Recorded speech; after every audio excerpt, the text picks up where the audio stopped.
We're now on Daf Yud Aleph Amid Beis, and the Gemara says Lechush Dilma Chad Minayu Treifahu.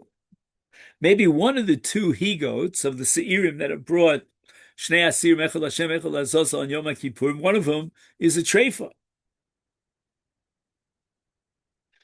And if one of them is a treifa, then there's no hagrola. Why? Because hagrola means that either one, that the gorel could fall on either one of them, the lottery, and it'll be Lashem. That means that either one of these two seirim could become the Soil Hashem. And the Soil Hashem is brought on the Mizbeach, and it cannot be a treifel. We have to assume that most animals, in this case a soyer, are not treifos.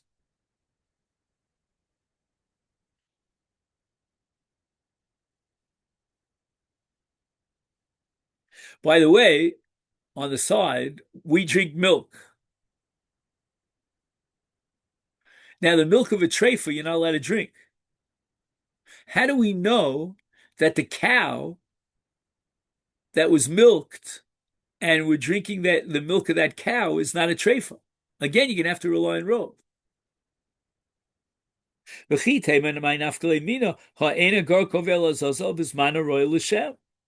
Both goats have to be royal Hashem to be brought. They potentially could be brought on the Mizbeach, and therefore both goats, for the Hagrola to be meaningful and effective, have to be healthy animals and not a treifa. The only way we could know that they're not a treifa is by relying on Ro.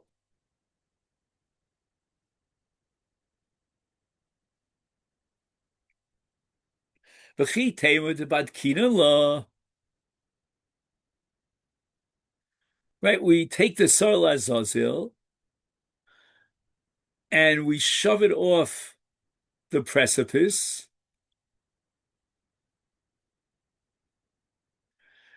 The animal falls and dies, and now we'll check the animal to make sure that all of its internal organs are shlemim and not punctured. That's impossible. Tanan, we have a mission in Masechta Para, Masechta Yoma. Lo hoyamagia lemachtzis saharat shenasoi varim. Right, when they shove it off the precipice, the goat actually breaks into small pieces on its way down. So before you could possibly get to it and check out whether all the internal organs, it's been banged up all over the place. There's nothing there that you could check. Now we have another possibility. Rav Mori Omar, I had an uncle by the name of Mori, but anyway, Asya Malka Ovivimo. Wait a second. If a person gives a wound to his father, he gets put to death. How do you know it's your father? They didn't have DNA testing.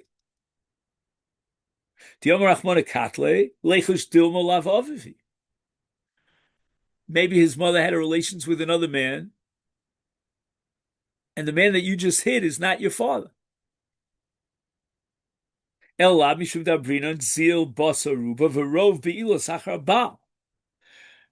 Gemara is making an amazing assumption that even if she might have had other relations, but most of the cohabitation that she has is with her own husband.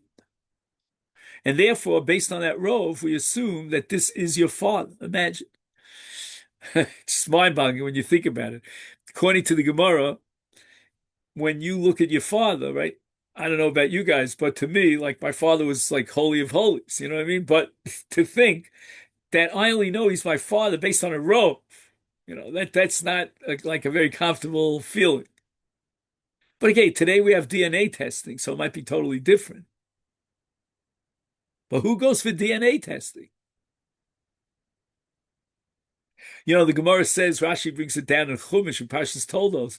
How did they know that Yitzchak was the son of Sarah? Maybe he was born to a relationship between Sarah and Avimelech. But the answer is, the Gemara says that Hashem made the face of Yitzchak look like the face of Avram. That's like a DNA testing kind of thing. So when I look at my father and I say, hey, I look a lot like my father, that's how I know. Maybe we're talking about a situation where the Torah puts you to death for hitting your father, wounding your father, because your father and your mother were locked up in jail, and she couldn't have had a relationship with anyone else. So we know that she had a relationship with her jailee roommate, meaning your father. So that's how you know he's your father. But only then are you chayav for being makah of it. Gemara says, "Afilu hochi ein apetropos larayis." Maybe the person in charge of the jail had a relationship with your mother, so you must rely on Rov, even if she was jailed. Rav Kana has another source. Asimi horigas hanefesh, right? If you kill someone with a sword, you're put to death.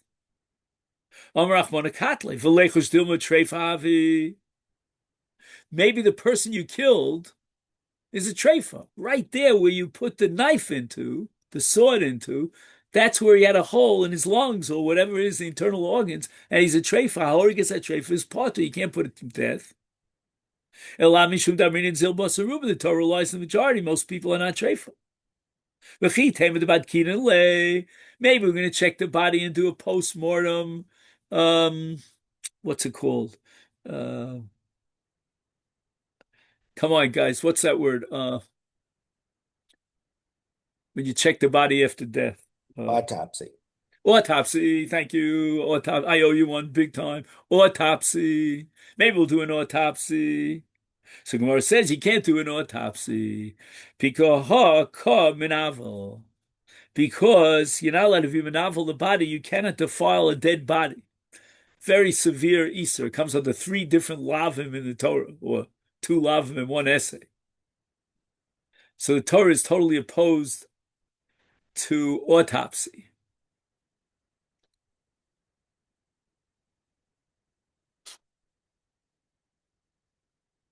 But maybe there's a head there to perform an autopsy with all the Yisurim that are involved for the sake of Pikuach Nefesh. Because Pikuach Nefesh of the Rotseach, again, I don't know why we're so concerned about the life of the Rotseach, but in any event, right now we don't know that he is guilty because maybe he killed a treifa, so we'll do everything what we can to determine. But you have to do an autopsy, which the Torah says nivel hames is prohibited. We're going to allow it because we want to save the Rotseach.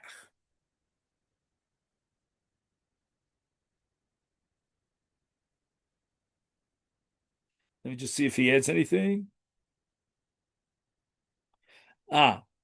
He adds the pasuk of Vitzilu es ha'eda, right? There's a chiyuv on Bezdin to do whatever they can to vindicate the accused.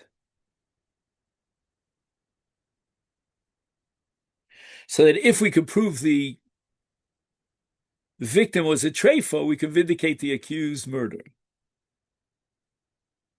And we can defile the body of the victim.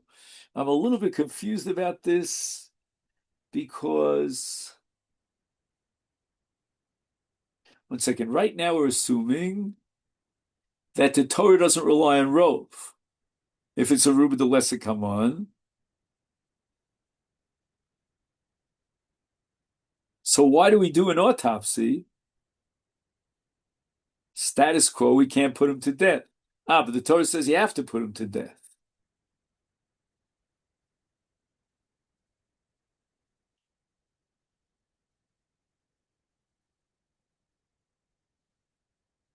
But maybe the Torah is saying that you put him to death only if you're absolutely 100% certain that he didn't kill a treifa.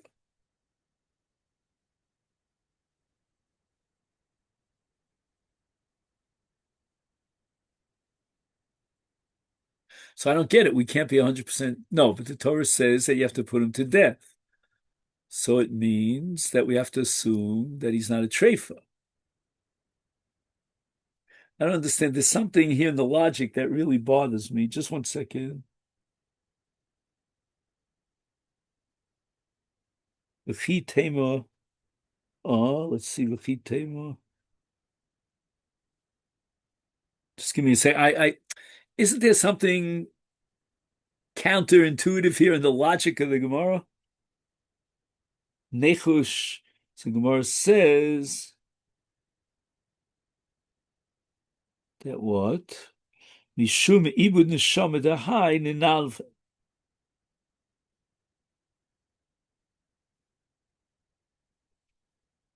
A court must do everything within its power to vindicate an accused murderer and save his life. Okay, fine. Now, one way to spare the murderer from execution is by proving that his victim was a treifa. The court may defile the victim's body in order to save the accused. Again, let's just go for the logic. I think there's something missing here. There's a piece of the puzzle that's missing. We're going to defile the body of the victim who was murdered in order to save the murderer by discovering that maybe the victim was a treifa, meaning if we don't implement a post-mortem autopsy, then we're going to kill the murderer. Why? Because we're going to rely on Rove that he's not a treifa. So then, if you're going to rely on Rove that he's not a treifa, then you've already admitted to me that the Torah relies on Rove. You know what? It sounds to me like the Gemara is going off on a little tangent here. Meaning, should we defile the body of the Nirtzach and implement a post-mortem autopsy, or should we not? That's another question. Now, as far as our fundamental issue here, that's number one in the sugya, whether the Torah, do we have a source in the Torah that the Torah relies on Rov, even though it's a Ruba the lesser come on? Enochinami, we have a proof for that. And that is that we put the murderer to death.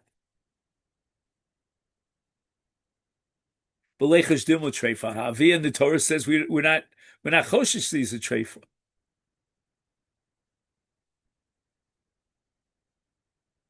But wait a second.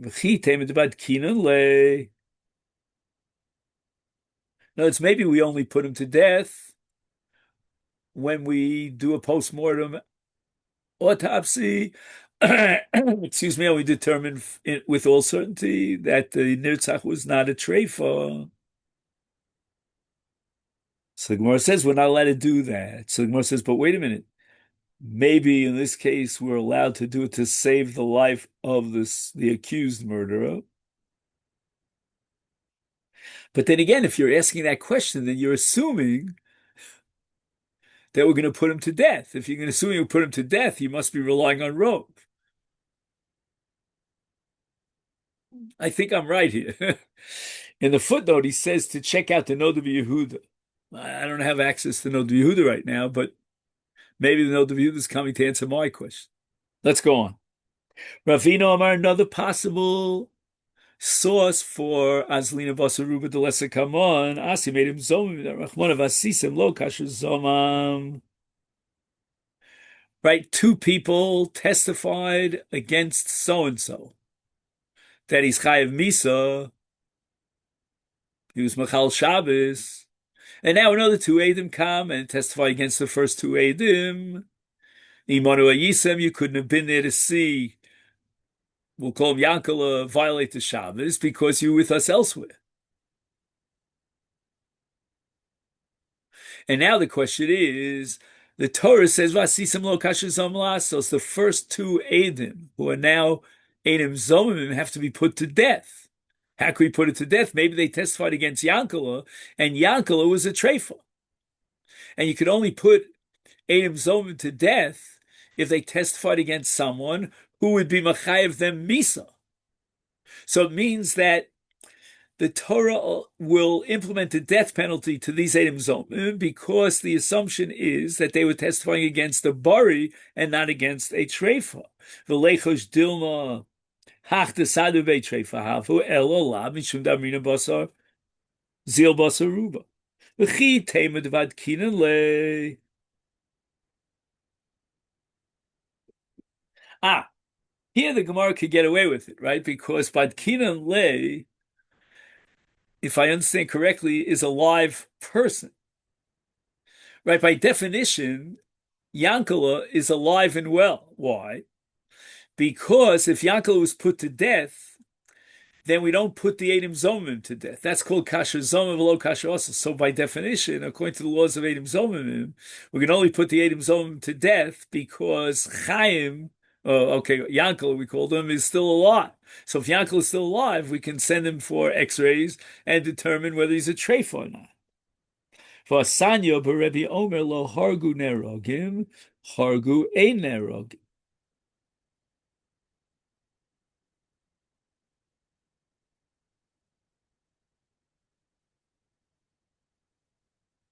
So Gemara is assuming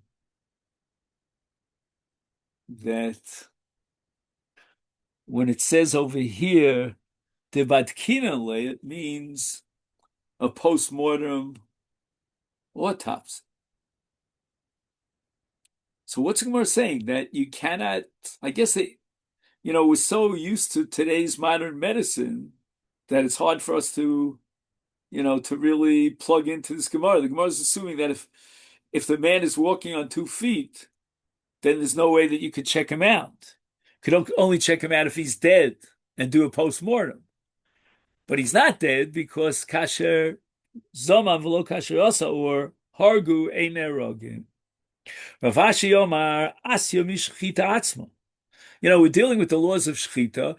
From shchita itself, we derive the conclusion that the Torah relied on rov, because how do you know that the meat of this animal that you shechted is not the meat of a treifa?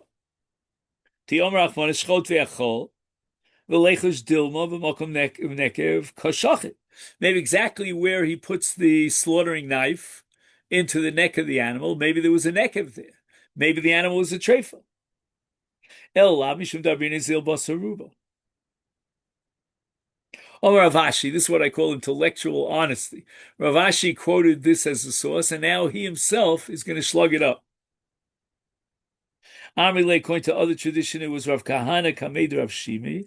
Amrile, according, Amalei Dilma Heicha di Efshar Heicha di Lo Efshar. This is Rav Osai. This is a major crossways in the sugya.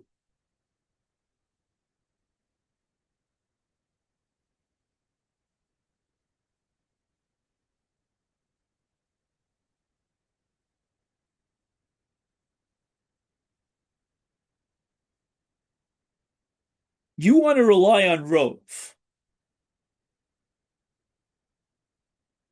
Maybe the Torah only allows you to rely on Rov as a last-ditch effort, which is called in the Gemara's language the lo efshar. There's no other way that the law could operate.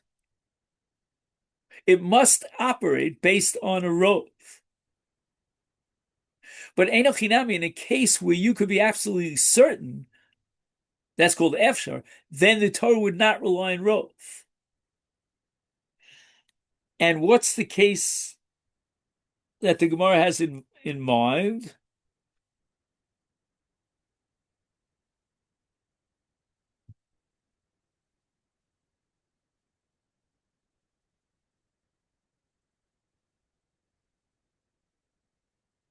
What's the case the Gemara has in mind? Just give me a minute. I knew it yesterday, but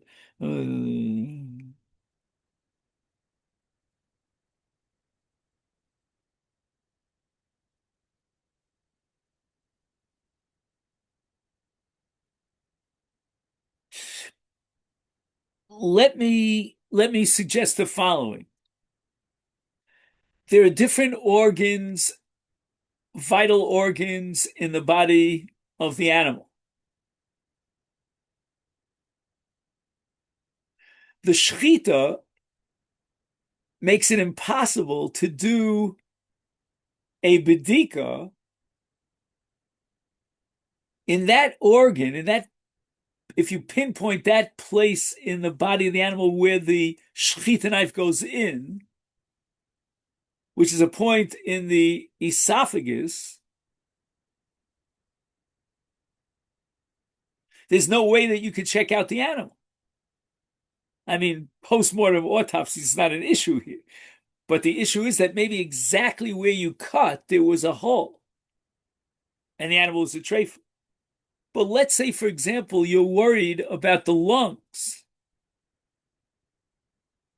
Maybe there was a puncture in the lungs. That's something that you could check out.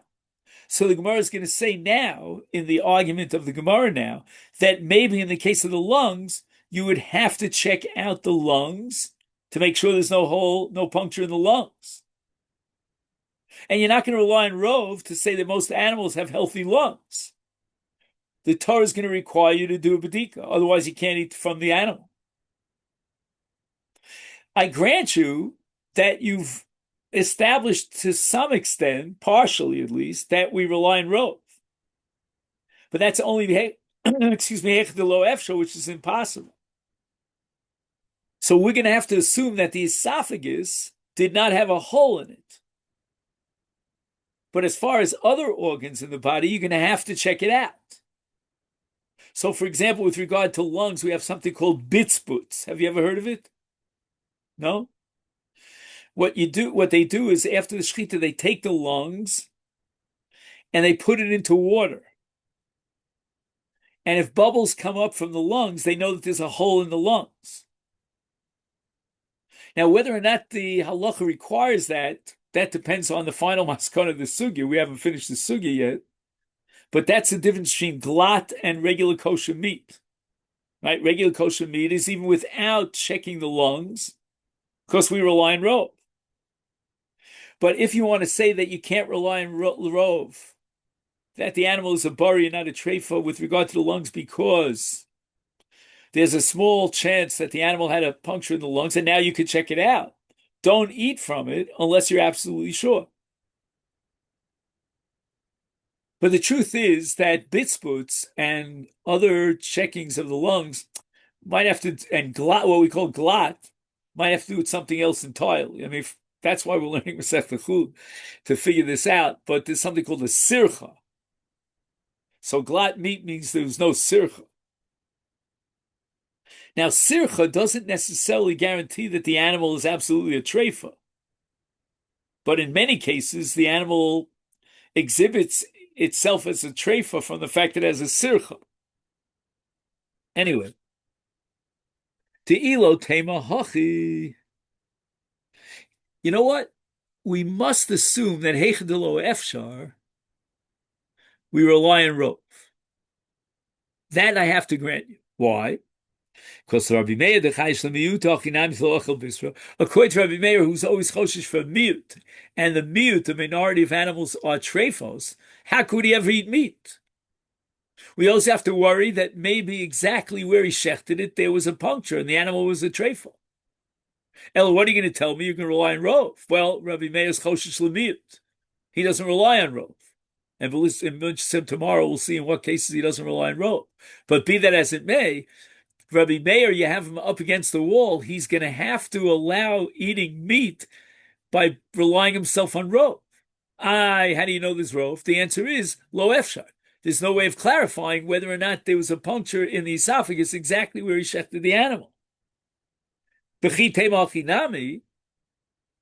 Maybe you'll tell me that Rabbi Meir would not eat meat. In other words, he's a vegetarian. Maybe the Torah is in favor of vegetarianism.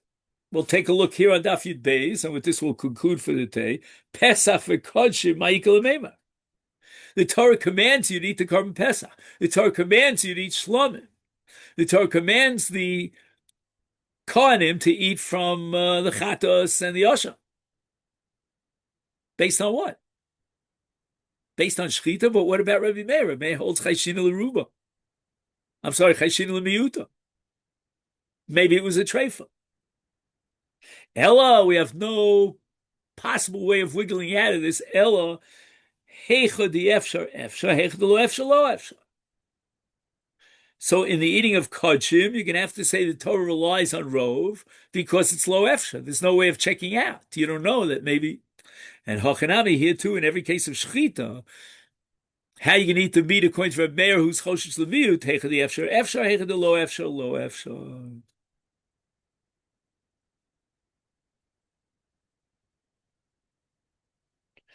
And this, my friends, ends one of the most famous sugis in Shas. I mean, we hardly covered the tip of the iceberg here. There's a tosus here on Daf Yud Alf on base Lechush Dilma b'makom Sayif Nekev Havi and other tosus in here. I mean, this is like classic, world classic, Shas. Okay, then, so I wish you a great day and Shavua Tov. Thank you so much.